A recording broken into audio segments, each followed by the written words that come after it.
चलो, तो आज हम पढ़ते हैं मनुष्य मस्तिष्क। लिख लो ह्यूमन ब्रेन। Human brain. कल हम लोग मस्तिष्क के कितने भाग है पढ़ लिए थे ना?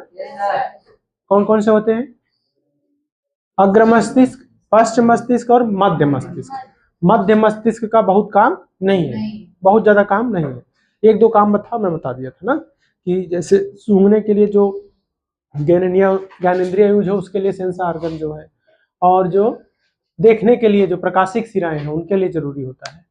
और बाकी प्रव मस्तिष्क और पश्च मस्तिष्क का ज्यादा काम है। प्रव मस्तिष्क मतलब अग्र मस्तिष्क का, फोर ब्रेन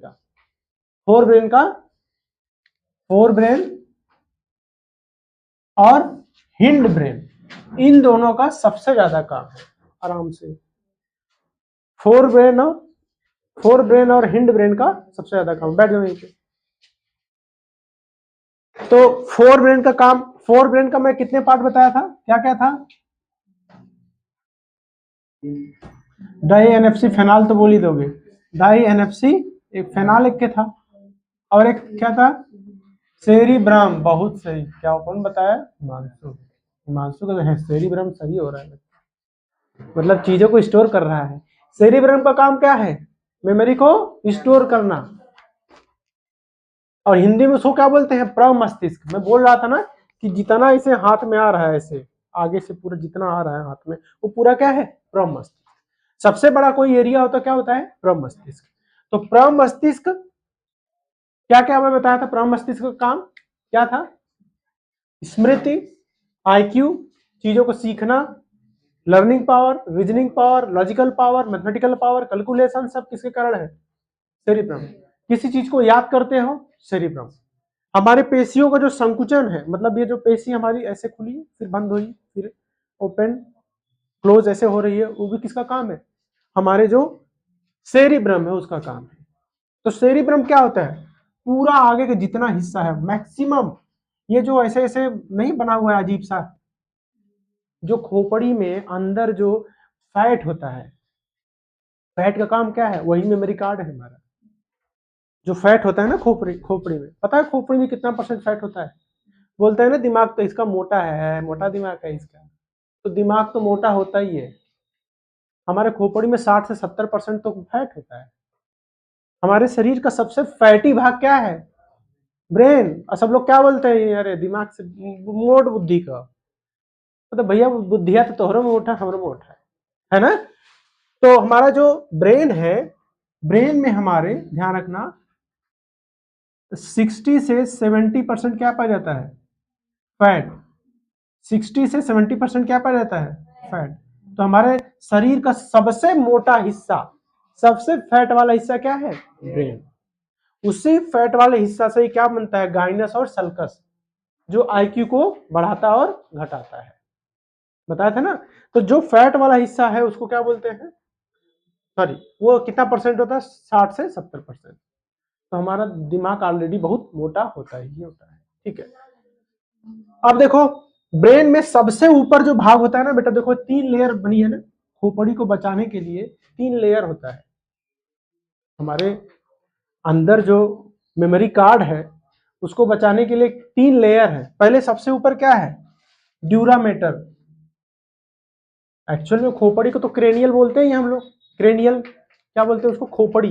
जो कंकाल लैब में रखा है ना, जो बायोलॉजी लैब में, वो क्रेनियल है। ठीक है, एकदम ऊपर वाला भाग। उसके अंदर होता है चीजें, उसके अंदर ये चीजें है, ये जो भरी है उसके अंदर है। ठीक है, तो खोपड़िया ऐसा ही बस ऊपर थोड़ी होती है, अंदर वो ऐसे जुड़ा रहता है, ऐसे जुड़ा रहता है, सब ना अंदर अंदर भरा रहता है सब फैट।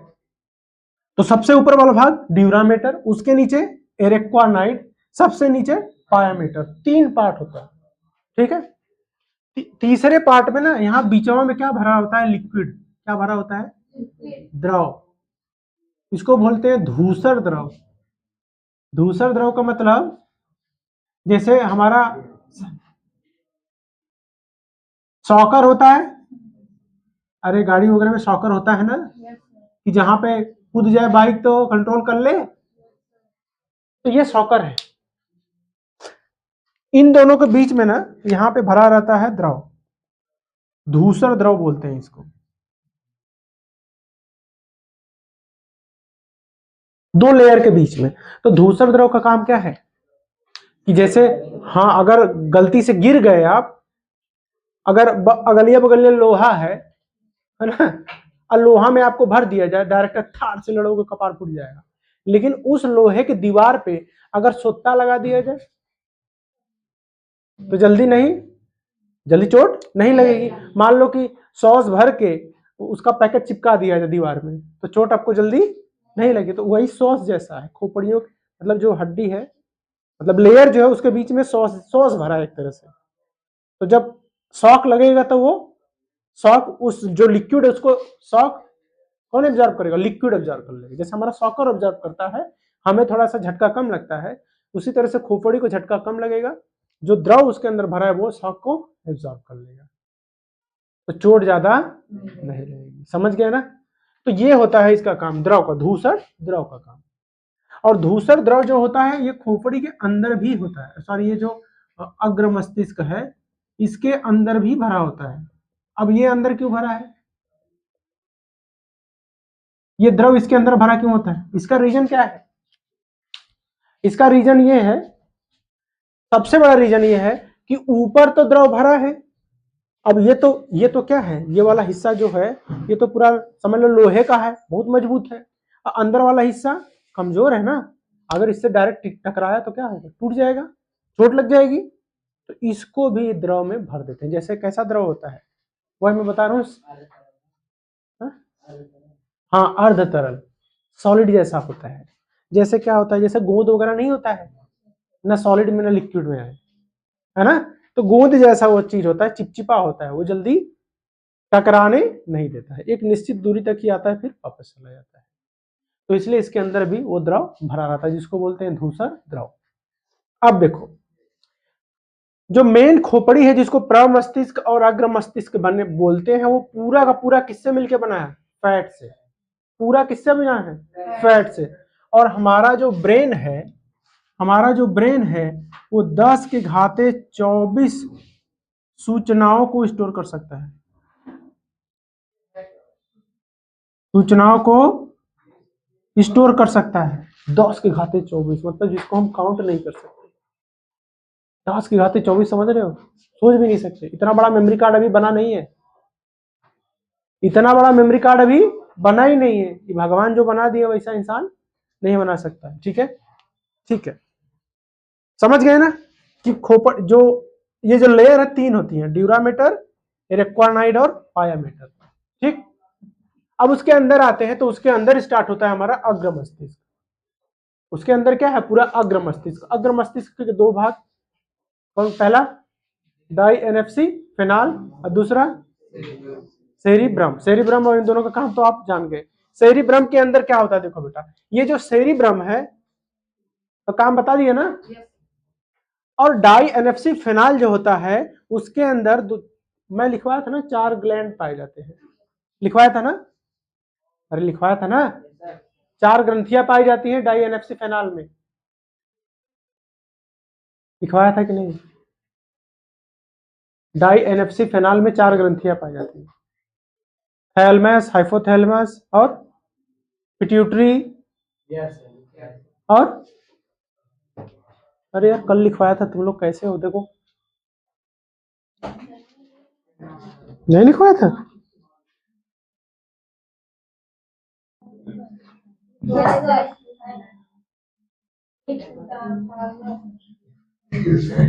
क्या यार हंसो मत तुम लोग, मजाक मत लगता, इतने महीने से पढ़ाता हूँ वो सब लिखे हो नहीं तो मतलब नहीं है ना। तुम्हें भी नहीं मिल रहा है? बताओ कौन कौन सा है?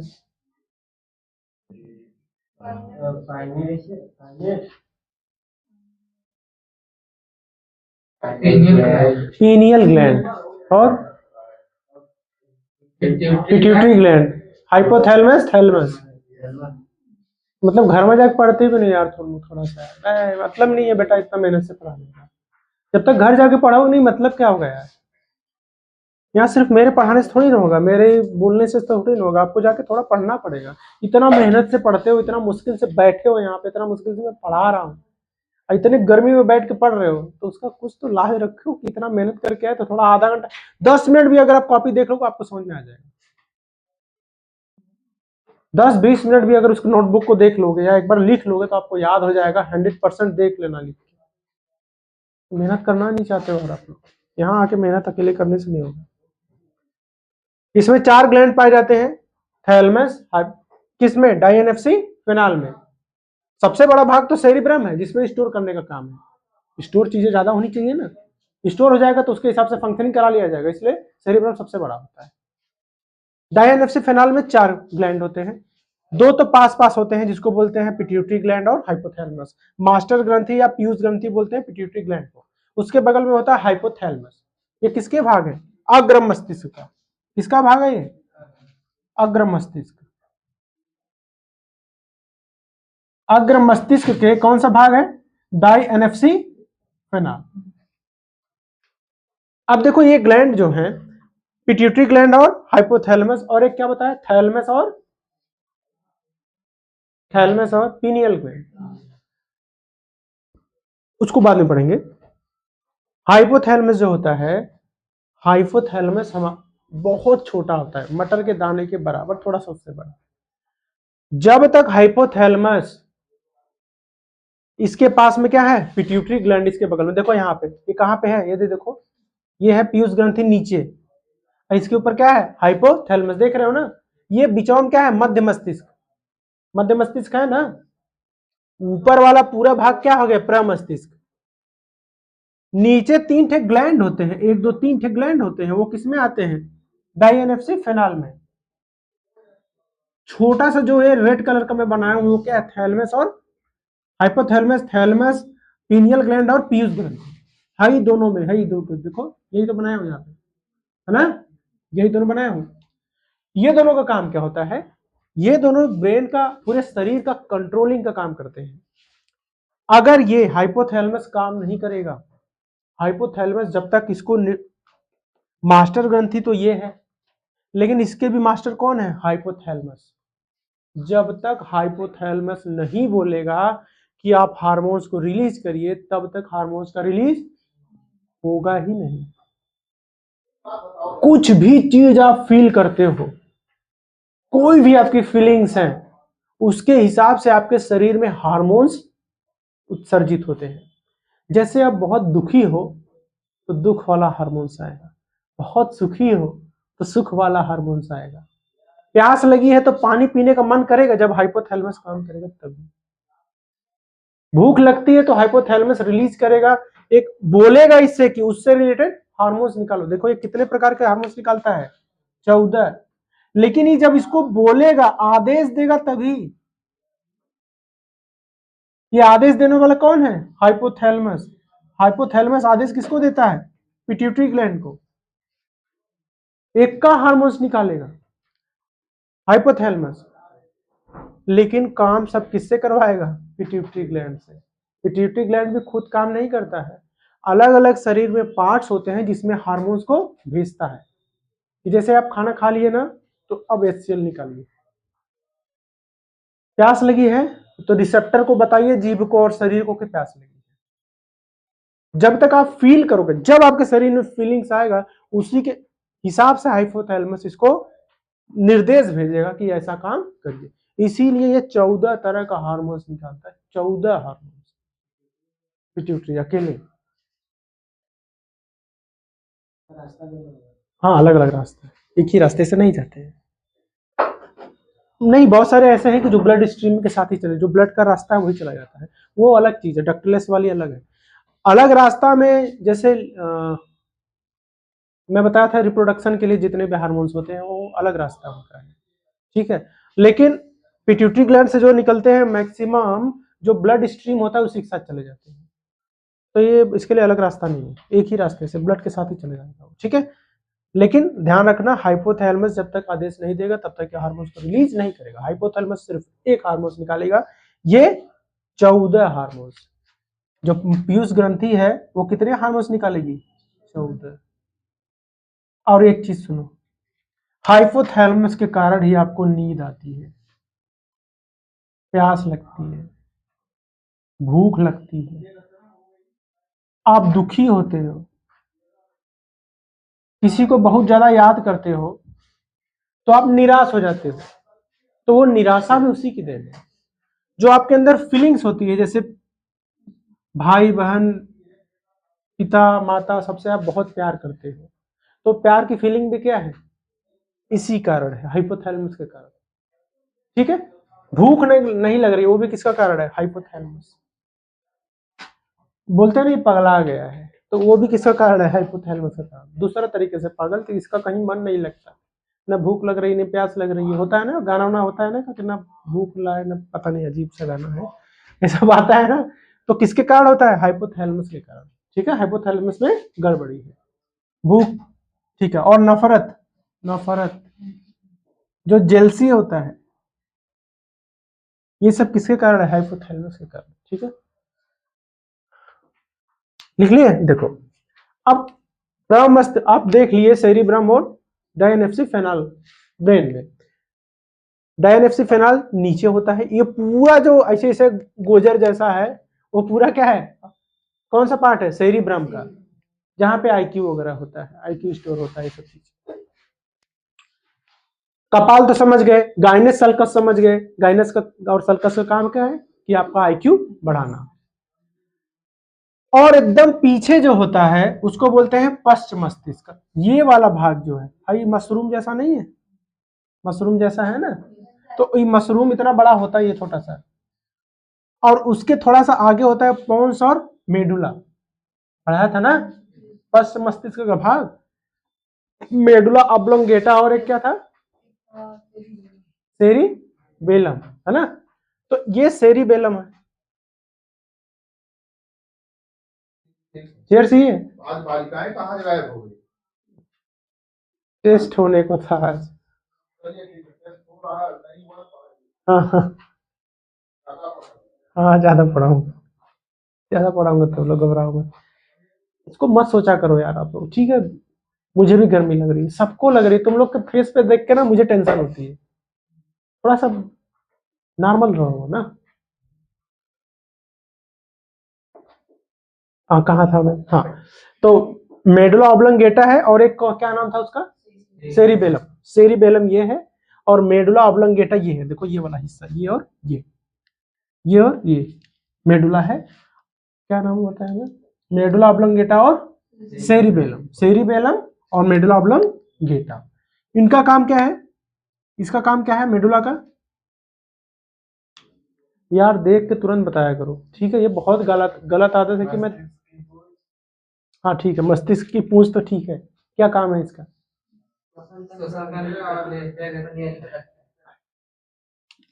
बेसिक चीज लिख लो, इसका काम क्या है, श्वसन, इसका काम है, हाँ श्वसन और हृदय गति, हृदय गति और परिसंचरण, ये ऐसा लिख लेना, संचरण याद रहेगा, और भोजन का पचना मतलब डाइजेशन, और इतना काम था, जो भी चीजें ऑटोमेटिक हो रही हैं बिना हमारे निर्देश के। इसका काम क्या है, जो आपका सेरिबेलम है, शरीर को बैलेंसिंग देता है, संतुलित, शरीर को बैलेंस करता है ना, यही तो काम था इसका, यही काम था ना, देखो पहले देख के बताओ,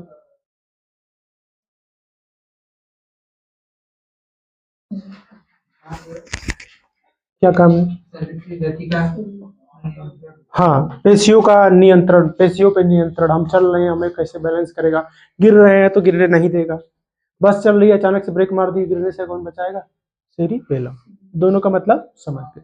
ठीक, अब आप ये जो पीछे का मस्तिष्क है उसके बारे में भी समझ गए। मध्य मस्तिष्क जो है एकदम बीच में है, इसका काम बहुत ज्यादा नहीं, आपको बताया था मैं, देखने और सुनने का केंद्र होता है, लेकिन पूरा काम ये करता नहीं है, लेकिन मध्य मस्तिष्क का ज्यादा काम नहीं है। मेनली काम किसका, हिंड ब्रेन और फोर ब्रेन का। ठीक है, ये लिख लिया पूरा, लिखो जल्दी, कब लिखोगे भाई, विद्युत धारा दौड़ा दी उसमें। चलो देखो ब्रेन के जो भाग हैं लेफ्ट और राइट ब्रेन, लेकिन ब्रेन, अच्छा एक चीज जान लो, ब्रेन का जो भार होता है ना, एवरेज वेट लगभग 1350 ग्राम होता है, अगर स्वस्थ इंसान है तब, मरलावा नहीं, ठीक है। 1350 ग्राम मतलब एवरेज होता है, ऐसा नहीं है कि कोई पतला है तो उसका दिमाग 100 ग्राम का होगा, ऐसा नहीं है। तो बहुत होगा तो 1200 ग्राम का तो होगा, 1200 से 1300 ग्राम या 1350 ग्राम एवरेज होता है देखा जाए। ब्रेन के दो भाग हैं, अगर कोई किसी लेफ्ट ब्रेन किसी का ज्यादा काम कर रहा है तो ज्यादा तार्किक होगा। तार्किक मतलब जानते हो, बहुत ज्यादा सवाल जवाब करने वाला, हर बतिये में लगे पूछे, ठीक है, तार्किक होगा। और उसका जो गणना है, गणित, वो बहुत अच्छा होगा, ठीक है। उसका आईक्यू अच्छा होगा, आईक्यू बढ़िया होगा, तो जिसका लेफ्ट ब्रेन है। और ध्यान रखो, लेफ्ट ब्रेन जो होता है वो राइट पार्ट मतलब शरीर के जो बॉडी है, बॉडी के राइट भाग को कंट्रोल करता है, उल्टा है, ठीक है लेफ्ट भाग ब्रेन का, लेकिन कंट्रोल किसको करता है, शरीर के राइट भाग। ये लेफ्ट भाग है, शरीर किसको करता है, राइट भाग को, मतलब राइट हैंड तक के शरीर के भाग को क्या करेगा, कंट्रोल, लेफ्ट ब्रेन। और लेफ्ट ब्रेन जो जिसका चलता है वो बहुत लॉजिकल होता है, तेज होता है, बहुत तेज। और राइट ब्रेन जिसका काम करता है वो लॉजिकल और रीजनिंग वाला नहीं होता, उसका आईक्यू भी बहुत अच्छा नहीं होता है, हाँ, लेकिन एक काम होता है उसका, वो बहुत इमेजिनेटिव होता है, मतलब हमेशा सपनों में डूबा रहता है। हो सकता है कि ऐसे लोग कलाकार हों, आर्ट बनाने वाले, ठीक है, कलाकार। अरे ऐसा मत सोच लो कि सर मैं कलाकार हूं इसलिए मेरा दिमाग नहीं करता, ऐसा जरूरी नहीं है, लेकिन ऐसा होता है, मैक्सिमम टाइम ऐसा होता है। और ये क्या काम करता है, control left side of body. ये दो चीज ध्यान रखना, और इसका वेट जरूर याद रखना, 1350 ग्राम। भाई जो इतना बड़ा बनाया हो ना 1350 ग्राम का, तो लिख लो। पूरा नहीं बना पाते हो क्या, जब तक मैं पढ़ाता हूँ तब तक खत्म हो जाता है। अच्छा बनाओ, पहले बनाओ बनाओ बनाओ, बनाओ जल्दी जल्दी बनाओ, अब बना लो तभी आगे पढ़ाऊंगा।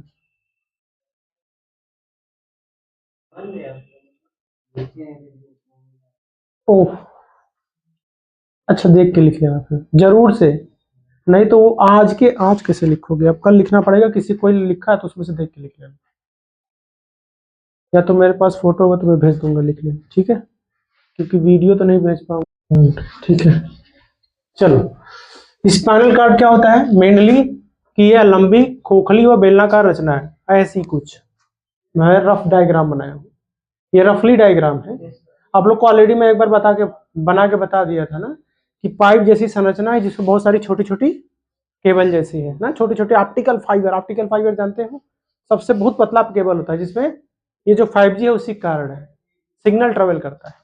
तो क्या है, ये खोखली बेलनाकार संरचना है, ठीक है। और ये किसकी बनती है, ऑप्टिकल नर्व की, किसकी बनके बनी है, ऑप्टिकल नर्व से बनी है, ऑप्टिकल सॉरी क्या बोलते हैं, नर्व नर्व सेल से मिलके बना है, जिसको हम लोग फाइबर जैसा ही बोलते हैं, फाइबर जैसा केबल भी है, हाँ? नर्व सेल से ही तो बना है ये, न्यूरॉन से यार, वही तो। अब ये क्या, लंबी खोखली व बेलनाकार रचना, ऐसे देखो बेलनाकार रचना है ना, इसी की तरह है ये, खोखली व बेलनाकार रचना।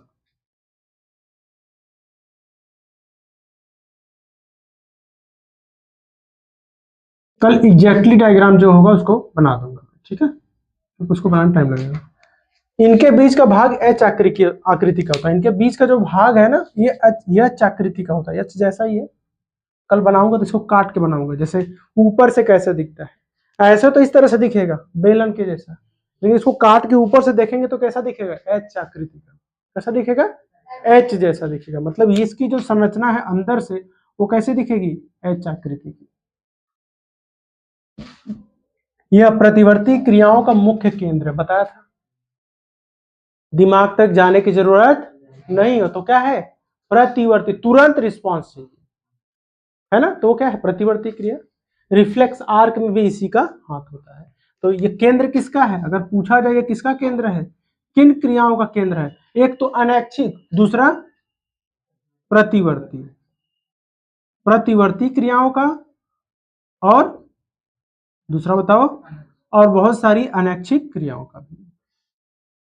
बेटा अनैच्छिक ऐसे लिख लोगे ना तो आपको चीजें बहुत दिन तक याद रहेंगी। इसका केंद्र है प्रतिवर्ती क्रिया और अनैच्छिक क्रियाओं का, और अनैच्छिक क्रियाओं को संतुलित करता है, संतुलन का काम तो इसी का। नेक्स्ट है ये, यह संवेदनाओं, वही जो इम्पल्स है, अरे जो इसी में से तो इम्पल्स ट्रेवल करेगा, आएगा फिर जाएगा, एक जगह से आएगा दूसरी जगह से वापस जाएगा ब्रेन तक, ब्रेन के लिए ब्रिज का काम करता है। तो इस संवेदनाओं को ले आने और ले जाने का काम करता है कौन, स्पाइनल कार्ड। खोपड़ी के महारंध्र से निकलकर, मतलब खोपड़ी जो है ब्रेन यहीं से स्टार्ट होता है। अभी देखा हो ना, पोन्स के नीचे ही मस्तिष्क की जो पूंछ थी, मेडुला ऑब्लंगेटा, उसकी पूंछ, उसके पास से ही क्या निकलता है, यही ये निकलता है, उसी के पास से निकलता है ना, वहां से निकल के शरीर के अंत तक, यहां तक, चाहे जहां अंत है शरीर वहां तक ये फैला हुआ है। तो मत सोचो ये लोग की रीढ़ की हड्डी जो है तो वही स्पाइनल कार्ड है, वही स्पाइनल कार्ड नहीं, वो तो केंद्र है, एक जगह ढेर सारा जुड़ा है, लेकिन वहां से पतला पतला केबल निकल के पूरे शरीर में फैला हुआ है, तो शरीर के अंत तक फैला हुआ है। समझ गए ना, वो तो रीढ़ की हड्डी है जो हम लोग समझते हैं, हर जगह फैला है ना, वो शरीर के अंत तक फैला है, ये नहीं कि बस यही खत्म हो गया क्या है। अरे उसके हाथ पैर है ना फैले हुए, नहीं बताया था, पहले दिन ही बताया था ना, ऐसे मुंडाहा आदमी बनाया था, उसके बाद ऐसे ऐसे फैलाया था चारों तरफ में, बोला था कि इसको मत समझो कि ये हड्डी है, बताया था ना। तो उसी तरह से शरीर के पूरे हिस्से तक फैला हुआ है, जिसे क्या बोलते हैं, मेरु रज्जु। तो पूरा मिला के क्या है, मेरु रज्जु। तो ये थोड़ा सा मेरु रज्जु के बारे में पढ़े, कल थोड़ा सा हम लोग इसका डायग्राम और इसके बारे में थोड़ा सा, डायग्राम जब बनाएंगे तो दो तीन चीजें और इसमें पढ़ेंगे। देखो ये चैप्टर खत्म होने को लगभग कम से कम 15 दिन लगता है, लेकिन मैं आप लोग को ऐसे पढ़ा रहा हूं कि 15 दिन के जगह 7-8 दिन में खत्म हो जाएगा, और पढ़ोगे ज्यादा ही। आप अपना कॉपी उठा के पलट के देखना, आपको ज्यादा पढ़ा दिया होगा। ऐसे अगर लिखवाऊंगा ना तो लिखते रह जाओगे, एक कुछ चीज नहीं समझ में आएगा इसमें, क्या रटोगे पता है, बहुत हो तो कौन कौन सा हार्मोन्स होता है, कहाँ से निकलता है, बस पता ही नहीं रहेगा कि आपका पिट्यूटरी ग्लैंड है कहाँ। आप तो समझ गए ना कि पिट्यूटरी ग्लैंड है कहाँ, अब मस्तिष्क के किस भाग में है। अगर इतना नहीं पता, अगर कोई पूछ देता है कि पिट्यूटरी ग्लैंड शरीर के कौन से भाग में पाया जाता है, तो बता सकते हो ना कि ब्रेन, मस्तिष्क में मिलता है। कहाँ पे, मस्तिष्क। अब पूछ दिया और कि मस्तिष्क के किस भाग में पाया जाता है, तो बोल दोगे कि मध्य, सॉरी, फोर ब्रेन में पाया जाता है। फोर ब्रेन के किस भाग में पाया जाता है, डायनेप्सी फेनाल में पाया जाता है। और बोल दोगे 4 ग्लैंड पाए जाते हैं, उसमें से 2 ग्लैंड मुख्य हैं, हाइपोथैलेमस और पिट्यूटरी ग्लैंड। हाइपोथैलेमस काम करेगा तभी पिट्यूटरी ग्लैंड काम करेगा, अब पिट्यूटरी ग्लैंड काम करेगा तभी हमारी शरीर काम करेगी, अदरवाइज काम नहीं करेगी। तो ये तो बस ब्रेन पढ़े हैं, ये पढ़े हैं। अभी हम लोग सेंट्रल नर्वस सिस्टम लगभग खत्म कर लिए, कल क्या पढ़ेंगे, पेरिफेरल नर्वस सिस्टम और ऑटोनोमस नर्वस सिस्टम, जिसमें प्रतिवर्ती और अप्रतिवर्ती कोई क्रियाएं थी उसको पढ़ना है। समझ में आ गया ना, चलो तब कल पढ़ेंगे, इसको लिख लो, लिख लिए आयुष।